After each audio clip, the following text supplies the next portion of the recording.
Hello అండి, ఎలా ఉన్నారు? నేను బాగున్నాను. మీరు కూడా బాగున్నారనుకుంటున్నాను. Welcome to my channel Bannu Navya vlogs. Video చివరి వరకు అయితే చూడండి. ఒక విషయం జరిగింది, అది మీతో అయితే నేను షేర్ చేసుకుంటాను. ఊరైతే బయలుదేరామండి. ఎక్కడికి వెళ్తున్నామంటే మా చెల్లెలు కూతురిది 6 months కి అన్నప్రసన్నం అయితే పెట్టుకున్నారండి. అదే 6 నెలల అన్నప్రసన్నం పెట్టుకుంటారు కదా, ఆ ఫంక్షన్ కి అయితే మేము బయలుదేరి అయితే వెళ్తున్నాము. అప్పటికి మా బాబుతో లేట్ అయితే అయిందండి. మధ్యాహ్నం 12 అయింది. ఇక వాడిని రెడీ చేసి మేము రెడీ అయ్యి అంతా చూసుకొని వచ్చేసరికి లేట్ అయిపోయింది. మేము అనుకోకుండా అయితే వచ్చాము. ఇంక వాళ్ళూరు వెళ్లే దారి మధ్యలోనే పొన్నూరులో అయితే ఆగి ఏదన్నా గిఫ్ట్ అయినా తీసుకొని వెళ్దాం అని చెప్పేసి గిఫ్ట్ షాప్ దగ్గర అయితే ఆగాము. ఇంకైతే చూస్తున్నానండి ఇక్కడ, అంటే మరీ చిన్నపిల్ల కదా, గిఫ్ట్స్ తో ఆడిద్దా లేదా అని ఎలాంటి బొమ్మలు తీసుకోవాలని చెప్పి అయితే ఆలోచిస్తున్నాను.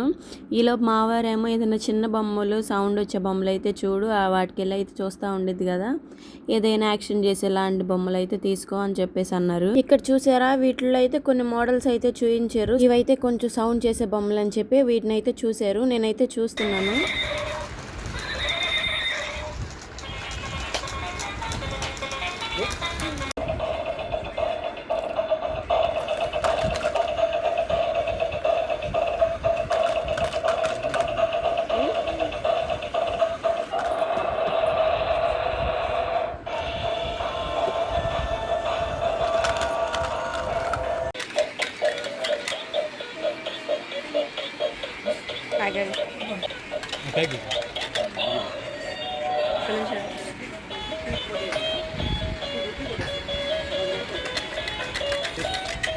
ఇక్కడ కొన్ని రకాల సౌండ్ చేసే బొమ్మలు అయితే చేయించారు. దీంట్లో నేనైతే ఈ లాస్ట్ అయితే తీసుకున్నానండి. డ్రాగన్ తీసుకుందాం అనుకున్నాను, చూడడానికి కలర్గా ఉందని చెప్పి. మళ్ళీ చిన్నపిల్ల ఇంకా బాగా సౌండ్ చేస్తుంది, అదైతే దడుచుకునిద్దాము అని చెప్పేసి ఈ లేడీ టాయ్ అయితే తీసుకున్నాను. చాలా బాగుందండి. ఇంకా చిన్న గాజులు తీసుకుందామని చూశాను, మట్టి గాజులు. ప్లాస్టిక్ అయితే ఉన్నాయి కానీ మట్టి అయితే లేవండి. ఇక సరేలే అని చెప్పి బయలుదేరాము. మా బాబాయ్ అయితే చూసారా, నిద్రకు వచ్చాడు. ఇక్కడ ఇప్పుడు దాకా నిద్రపోమంటే పోలేదు, ఇప్పుడేమో నిద్రకు వచ్చామ్మా అమ్మ అని అంటున్నాడు. గిఫ్ట్ షాప్ లో బొమ్మలు తీసుకునేటప్పుడు ఫస్ట్ సౌండ్ చేసేటప్పుడు అయితే వీడే భయపడ్డాడండి. ఇంక తను ఇంకా భయపడుతుందేమో అనుకున్నాను. ఇంకా అక్కడ ఏడుపు మొదలు పెట్టాడు, ఇంతవరకు ఆపలేదు. ఇంకా దారిలో బస్సులు, కారులు చూపిస్తా అయితే నేనైతే ఏడుపు ఆపిచ్చాను. అప్పటికే చూడండి ఎలా చేస్తున్నాడు. ఇంకా వాళ్ళూరు దారి అయితే వచ్చేసాము. అది దప్పులపూడి అండి. పొన్నూరు దాటాక లెఫ్ట్ సైడ్ ఇంకో దారి అయితే వచ్చింది, ఆ దారిలో రావాలండి. ఇక్కడ చెట్లు చూసారా, అటు చెట్లు ఇటు చెట్లు. వాళ్ళూరు వెళ్ళిన దాకా అయితే ఇలానే ఉందండి. అసలు దారి మధ్యలో నుంచి వెళ్ళడానికి అయితే చాలా బాగుంది. పక్కన పొలాలు, చుట్టూ దారి, అలాగా ఇలా ఉంటే ఎంత ఎండ అయినా కానీ అనిపించదండి. ఎండ అని ఇలా చెట్లు అటు ఇటు ఉంటే. ఇంకా ఫైనల్ గా వాళ్ళ ఇంటికి అయితే వచ్చేసాము. అప్పటికే ఫంక్షన్ స్టార్ట్ అయిపోయి 1 గంట అయితే అవుతుందండి. చాలా లేట్ గా అయితే వచ్చాము. ఇంక రాగానే ఫొటోస్ అయితే దిగాము. ఇక తర్వాత మా చెల్లి అయితే తిడుతుందండి, నేను ఎప్పుడు రమ్మంటే ఎప్పుడు వచ్చారు, ఉదయం అనంగా రమ్మంటే ఇప్పుడు వచ్చారని చెప్పి. అబ్బాయితో లేట్ అయిందిలే, అదిగాక వర్షం కూడా పడిందని ఏదో ఒకటి అయితే చెప్పేశాను. కొంచెం సేపు బుడ్డదాన్ని అయితే ఎత్తుకొని అయితే ఆడించాను. అప్పటికే ఇది కూడా చిరాకిచ్చుకొని నిద్రకైతే వచ్చింది. నిద్రకు వస్తే ఎవరైనా ఏడుస్తారు, ఈ పిల్ల అంతా రివర్స్ అండి, ఏడవకుండా అలానే చూస్తుంది. మళ్ళీ నిద్రపోవట్లేదు. ఇక బుడ్డమ్మాయిని అయితే కొన్ని ఫొటోస్ అయితే తీసి ఇలా ఒక క్లాత్ మీద పడుకోబెట్టి అయితే కొన్ని ఫొటోస్ తీశారు. అప్పటికి ఇంకా మేమే వచ్చామండి. మా అమ్మ వాళ్ళు వీళ్ళైతే ఇంకా ఎవరు రాలేదు. మా ఆంటీ వాళ్ళు కూడా ఇంకా రాలేదండి, వాళ్ళ ఊరు నుంచి, వాళ్ళది పేర్లపాడు. ఆ రోజు అసలు వర్షం పడడం వల్ల అసలు టైమింగ్స్ అయితే కుదరలేదండి ఎవరికి, అందుకే ఎవరు సరిగ్గా రాలేదు. ఇంకా తర్వాత నిదానంగా అయితే అందరూ వచ్చారులే అండి. ఇంకెక్కడ చూసారా, పాప అయితే ఎలా చూస్తుందో, ఎంతమంది పిలిచినా కానీ అలానే చూస్తుంది. ఏంటో మరి బాగా అయితే నిద్రకు వచ్చింది. ఇంక తర్వాత కొన్ని ఫొటోస్ అయితే అలా తీసిన తర్వాత బుడ్డదాన్ని అయితే తీసుకెళ్లారు. ఈ ఫొటోస్ తీస్తూ ఉండగానే మా వారు మా బాబుని చూసి, వీళ్ళు అక్కడికి వెళ్ళారబ్బా అని పైకి వెళ్తే పైన ఉన్నారండి. వీళ్ళు పైన పడుకొని ఉన్నారు ప్రశాంతంగా. ఇంక నన్ను చూసాడుగా, నన్ను చూసిన దగ్గర నుంచి అండి ఒకటే ఏడుపు, పాలివ్వమని చెప్పి. నేనేమో అది ఇది చెప్తా ఆడిస్తున్నా కానీ ఎంత ఆడిచ్చినా కానీ నా దగ్గరికే వస్తున్నాడు. వాళ్ళ ఇల్లు అయితే 2 స్టేర్లు అండి. మా చెల్లి పెళ్లికి ముందే రీసెంట్ గా కట్టించుకున్నారు. పైన వచ్చేసి మా చెల్లి వాళ్ళ వారైతే ఇక్కడ ఉంటారనమాట. అంటే మొత్తం ఒకటేలేండి, ఇక పడుకోవడానికి వాటికే పైకి వస్తారు వాళ్ళు. ఇక బాబుకి నేనైతే పైనుండి పాలు ఇచ్చాను. ఇంక పైకి మా చెల్లి ఇందాక ఫొటోస్ అయితే సరిగా దిగలేదు కదా, ఫొటోస్ దిగుదురు రండి అని చెప్పి పిలిచింది. ఇంకా వచ్చి అలాగే ఫొటోస్ కొన్ని అయితే దిగాము. ఇక్కడ మేము చూసి ఫొటోస్ అయితే దిగుతా ఉన్నాము. పాపం చూసారా ఇప్పుడైతే ఎలా ఉందో, అసలు పుట్టినప్పుడు అయితే ఇలా లేదండి. అంటే 9 నెలలు రాకముందే పుట్టింది. చాలా బాధ అయితే పడింది. తను పుట్టంగానే ఒక 15 రోజుల దాకా అయితే బాక్స్లోనే పెట్టారండి. అప్పుడు మాటల్లోనే మా వాళ్ళంతా వచ్చేసారు. చూసారా, ఇదిగోండి వీళ్ళందరూ మా వాళ్ళే. మేమే లేట్ అనుకుంటే మేము వచ్చిన ఒక గంట సేపటికైతే వచ్చారండి వీళ్ళు. ఇక రాగానే ముందు అందరూ వరుసన ఫొటోస్ అయితే దిగేసి పాపనెత్తుకొని ఫొటోస్ అయితే దిగారు. ఇక్కడ మా అమ్మ కూడా చూసారా ఫోటో దిగుతుంది వాళ్ళిద్దరు చెల్లెల్ని అయితే పెట్టుకొని. ఇంకో అమ్మాయి గురించి చెప్పలేదు కానీ ఈ అమ్మాయికి ఇంకో చెల్లి ఉంది. ఇదిగో ఇక్కడ బ్లాక్ డ్రెస్ వేసుకొని చూసారా, ఆ అమ్మాయికి చెల్లి, ఈ అమ్మాయి పెద్దది. మా బాబు అయితే వాళ్ళ ఆంటీ ఎత్తుకుంటే అసలు వెళ్ళట్లేదండి, నా వైపు చూసి ఏడుస్తున్నాడు ఎత్తుకోమని. నేనేమో పాపని ఎత్తుకుంటుంటే ఇంకా ఏడుస్తున్నాడు. పాపని ఎత్తుకొని మా అమ్మాయి అంటుంటే మా అమ్మ వాళ్ళు వచ్చిన ఒక 10 నిమిషాలకి మా ఆంటీ వాళ్ళు కూడా అయితే వచ్చారండి. అసలు ముందు ఉండాల్సింది వాళ్ళే, అయితే వాళ్ళే లేటుగా వచ్చారు. ఇక అందరూ వచ్చిన తర్వాత మేమైతే తినడానికైతే కూర్చున్నాము. ఇక్కడ చూసారా మా బొగ్గ ముందుగా 2 చేతులు పెట్టి అమ్మ చేతులు పెట్టి కూర్చో నువ్వు కూడా అని చెప్తుంది. ఇక వరుసన అయితే కూర్చున్నాము తినడానికి. మేమందరం కూర్చొని ఇలా భోజనం చేస్తుంటే మా ఆంటీ ఏమో వీడియో తీస్తుంది అందరినీ వరుస పెట్టి స్టార్టింగ్ నుంచి.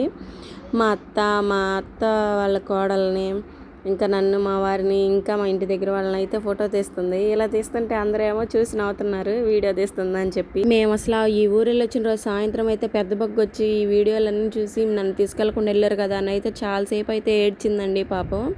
దాన్నేమో స్కూల్కి పంపించి చిన్న బొగ్గుని అయితే తీసుకొని వచ్చింది, దాన్ని తీసుకొని రాకుండా. వీళ్ళు వచ్చేసి ఎవరంటే వీళ్ళు మా ఆంటీ వాళ్ళ ఊరండి, పేర్లపూడి అని చెప్పాను కదా, ఆ ఊరోళ్ళు అనమాట. ఇక్కడ మా బాబాయ్ అయితే మీ అందరికి హాయ్ చెప్తున్నాడు. బాబాయ్ అంటే పెద్దోడు ఏం కాదులేండి, నాకు వరుసకలా అవుతాడు. ఇంకా పక్కన కూర్చుంది మా బాబాయ్ వాళ్ళ ఆవిడ, తర్వాత వాళ్ళ పాప, ఇంకా ఈమైతే వాళ్ళ అక్క అండి, వాళ్ళ అమ్మగారు. వీళ్ళందరూ హాయ్ అయితే చెప్తున్నారు. ఇక మా అమ్మ అయితే వీడికి అన్నం పెట్టమని వచ్చి ఇక్కడ కూడా తిడుతుందండి. ఊరు వచ్చేమని కూడా లేదు, ఎక్కడికి వచ్చినా కానీ తిడతానే ఉండిద్ది. ఇంకా సాంగ్స్ పెట్టంగానే ఇక్కడ పిల్లలు చూసారా ఆ పాటలకి డాన్స్ అయితే ఎలా వేస్తున్నారు. ఈ అమ్మాయి ఏమో పాట పాడుతున్నట్టు, ఆ అబ్బాయి ఏమో డాన్స్ వేస్తున్నట్టు, ఇలా అయితే వాళ్ళిద్దరు భలే యాక్షన్ చేశారండి. ఇక ఇక్కడ వచ్చేసి మా అమ్మ పిల్లోడికి ఎటు నేను అన్నం అయితే పెట్టనని చెప్పి ఆమె వాడెంబడి తిరుగుతా స్టేజ్ మీద ఎక్కించి అయితే అన్నం పెడుతుంది. అప్పటికి ఫంక్షన్ అంతా అయిపోయిందిలేండి, చక్కగా అయితే జరిగింది. అన్నం పెట్టిన తర్వాత కొంతసేపు అయితే ఆడిచ్చింది. అక్కడ కూడా మైక్ సెట్ల దగ్గరికి, ఆ వైర్ల దగ్గరికి అవి అయితే వెళ్ళి లాగుతున్నాడు. ఇక్కడ చూసారా ఫంక్షన్ అయిపోయి ఎటోళ్ళు అటు వెళ్ళిపోయారు.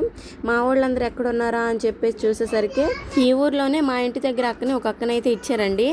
ఇక పనిలో పని అక్కను కూడా చూసి వచ్చినట్టు ఉండేది కదా అని చెప్పేసి వాళ్ళైతే వెళ్ళారు. ఇక నేను కూడా పెళ్ళికి కూడా రాలేదు కదా, ఒకసారి చూసొద్దాంలే అని చెప్పి వెళ్ళేసరికి నా వెనకాల మా ఊరు కూడా వచ్చారు. వాళ్ళ ఇంటికి అయితే వచ్చాము. ఇదిగోనండి ఇదే వాళ్ళ ఇల్లు. ఈ అక్క దగ్గరికి అయితే ఇక అందరూ ఒక 10 నిమిషాలు అయితే ఉండి ఇంక అందరూ బయలుదేరారండి. ఇక్కడ రోడ్ మీద చర్చి దగ్గర అయితే ఆటోలు పెట్టుకున్నారు. ఇక్కడండి ఒక విషయం అయితే జరిగింది. ఇంక మేము కూడా బయలుదేరదామని చెప్పి వచ్చాము. మా వారేమో ఇంతలోకి వాష్రూమ్కి వెళ్ళొస్తానని చెప్పి వెళ్ళాడు. ఇంక నేనేం చేశానంటే బాబుని ఆడిస్తా ఈ చేయి పట్టుకొని అటు ఇటు అయితే తిప్పుతున్నాను. వాడు అటు ఇటు తిరుగుతా కింద బాటిల్ ఉందని చెప్పి బాటిల్ తీసుకుందామని నేనేమో ఒకవైపు చేయి పట్టుకున్నాను కదా, ఆ చేయి వదలకుండా అంతే కింద బాటిల్ తీసుకుందామని చూశాడండి. ఇంకా చేతిలో నాకు ఒక సౌండ్ లాగా వినిపించింది. ఇంకా ఏమో అంతగా అయితే పట్టించుకోలేదు. ఇంకా నేనేమో చూసేసరికి ఒక్కడే ఏడుతున్నాడు, కుక్క పడుతున్నాడు. అసలు ఏమైంది అర్థం కాలేదు. ఇంకా తర్వాత చూసేటప్పటికి ఈ చెయ్యి అయితే లేపట్లేదండి, ఎడం చెయ్యి వచ్చేసరికి. ఇంక ఏమైందో నాకైతే అర్థం కాలేదు. ఈ చేతితో ఏం పట్టుకోవట్లేదు, చెయ్యి పైకి లేపట్లేదు. ఇంకా నాకు ఏడుపు వచ్చేసి మా వారికి అయితే ఫోన్ చేసరికి గబా వచ్చాడు. ఇంకా పొన్నూరు హాస్పిటల్స్ అన్నీ తిరిగామండి. అయినా 4 టైంలో ఏం హాస్పిటల్ అయితే ఉండవన్నారు. ఇంకా అలాగే అది చెప్పుకుంటూ ఇది చెప్పుకుంటా తినే పెట్టుకుంటా పాలిస్తా బాపట్ల దాకా అయితే అంతే తీసుకొచ్చాను. ఇక్కడికి రాగానే ఇంకా 5:30కి డాక్టర్ వస్తారని చెప్పి ఓపీ అయితే రాపిచ్చాను. ఈ లోపు స్కానింగ్ కూడా తీశారండి. ఇక డాక్టర్కి ముందుగానే అవి పెట్టేశారు స్కానింగ్ చూడమని. ఇంకా ఆయన వచ్చి చూసి చేతిలో జాయింట్ దగ్గర కొంచెం జారిందమ్మా, పిల్లల్ని చేయి అక్కడ పట్టుకోకూడదు అని బాబుని పలకరిస్తా చేయి పట్టుకొని పైకి కిందికని 2 సార్లు అన్నాడండి. ఇంక సెట్ అయింది. అది కూడా అప్పుడు కూడా ఒక సౌండ్ లాగా వచ్చింది. సెట్ అయిపోయింది అమ్మ, ఏం ఉండదు. అయినా పిల్లడు చేయి కదిపించకుండా ఈ బ్యాగ్ అయితే ఇస్తున్నాను, దీనివల్ల ఎటువంటి ఇబ్బంది లేదు. చేయి అయితే పూర్తిగా కలిసిపోయింది, కానీ చేయాలా పట్టుకోవద్దని చెప్పి కొన్ని మందులు అయితే రాసి ఇచ్చాడండి. అసలు నాకైతే మామూలు భయం వేయలేదు. అది అసలు ఎందుకు జరిగిందో అలా అయితే ఏం అర్థం కాలేదండి. అసలు ఆ రోజునైతే అసలు మర్చిపోలేను. ఇది ఒక ఇన్సిడెంట్ లాగా జరిగిందండి. అసలు ఎందుకు జరిగిందో ఎలా జరిగిందో అని అడగడం పోయి మా వాళ్ళందరూ అయితే నన్ను తిట్టడం మొదలు పెట్టారు. ప్రతి ఒక్కరు అయితే తిడతానే ఉన్నారు. ఎందుకు అలా జరిగిందో నాకైతే తెలియలేదు. నేనేం మామూలుగా నడిపిస్తున్నాను, ఇంతలో ఇలా జరిగిపోయింది. అందుకే చిన్నపిల్లల్ని అలా అయితే పట్టుకోకండి, ఎందుకంటే నేను ఫేస్ చేశాను కాబట్టి ఆ బాధను అయితే మీతో చెప్తున్నాను. ఇంక తెలియంగానే మా తమ్ముడు మా అన్నయ్యలు హాస్పిటల్ దగ్గరికి అయితే వచ్చారండి. హాస్పిటల్లో పనిచేసేది మా అక్క కాబట్టి నాకు కొంచెం ఈజీ అయింది. ఫంక్షన్ అంతా బాగా జరిగింది అని హ్యాపీగా ఉన్న సమయంలో ఇలా జరిగింది. దీని గురించి మీతో షేర్ చేసుకోవాలనిపించిందండి, అందుకే చెప్పాను. వీడియో ఎక్కడి వరకు చూసి వెళ్ళకుండా ప్లీజ్ ఒక లైక్ చేసి సబ్స్క్రైబ్ చేయండి. ఉంటాం మరి, బాయ్.